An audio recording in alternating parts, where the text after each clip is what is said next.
వెన్యూవేర్ media ప్రేక్షకులకు నమస్కారం.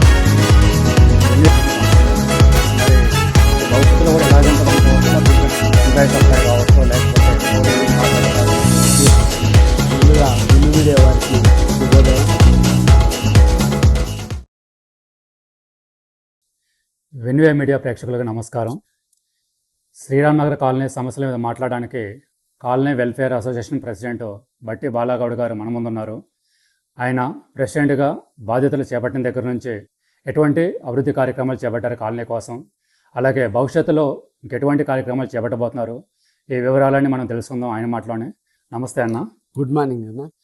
So మీరు బాధ్యతలు చేపట్టిన దగ్గర నుంచి ప్రెసిడెంట్గా, కాలనీ వెల్ఫేర్ అసోసియేషన్ ప్రెసిడెంట్గా, సో ఇప్పటివరకు ఎటువంటి కార్యక్రమాలు, ఎటువంటి అభివృద్ధి కార్యక్రమాలు చేపట్టారు కాలనీ కోసం, అవి ఏమైనా వివరంగా చెప్పగలరన్నా? చెప్తానండి. ముందుగా వెన్యూ మీడియా వారికి శుభోదయం. ఈ శ్రీరామనగర్ కాలనీ వెల్ఫేర్ అసోసియేషన్ ప్రెసిడెంట్గా నేను బాధ్యతలు స్వీకరించి 1 year అవుతా ఉంది. అప్పటి నుంచి మన కాలనీలో చూసుకుంటే ఫెస్టివల్స్ పరంగా కానీ, లేదంటే కాలనీ క్లీనింగు అభివృద్ధిలో కానీ, లేదంటే కొన్ని చెట్లు మొక్కలు నాటుకునే విధానంలో కానీ, ఇలాంటివి కొన్ని కార్యక్రమాలు చేసుకుంటూ పోవడం జరుగుతూ ఉంది.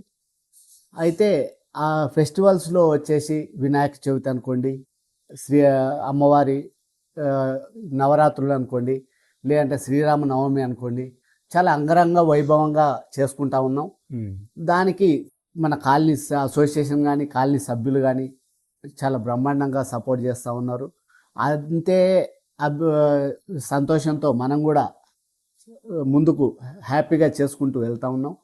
ఇంకా కాలనీ అభివృద్ధి విషయానికి వస్తే, మనం క్లీనింగ్ విషయంలో మన అసోసియేషన్ తరపున మనం సొంత డబ్బులతో ఒక 4-5 నెలలు సొంత డబ్బులు నెలకు 1,00,000 చిల్లర చెల్లించుకుంటూ 4 సభ్యులను కేటాయించి ప్రతిరోజు రోడ్లు క్లీనింగ్ చేయించడం జరిగింది. అది కాలనీ సభ్యులకు పరిచయం చేసి ఇంటికి కొంత 500-1000 రూపాయలు ఏదో చందా తీసుకొని కాలనీని చాలా క్లీన్గా ఉంచుకుందాం, నీట్గా ఉంచుకుందాం, ప్లస్ ఆ చెత్త సేకరించిన చెత్తను పంపిద్దామనే ఆలోచనతో ముందుకు సాగడం జరిగింది. కానీ కాలనీ సభ్యులు కొంత మేరకు సపోర్ట్ చేయకపోవడంతో మనం ఆ కార్యక్రమాలను కూడా కొంచెం స్లోగా చేసుకోవడం జరుగుతూ ఉంది.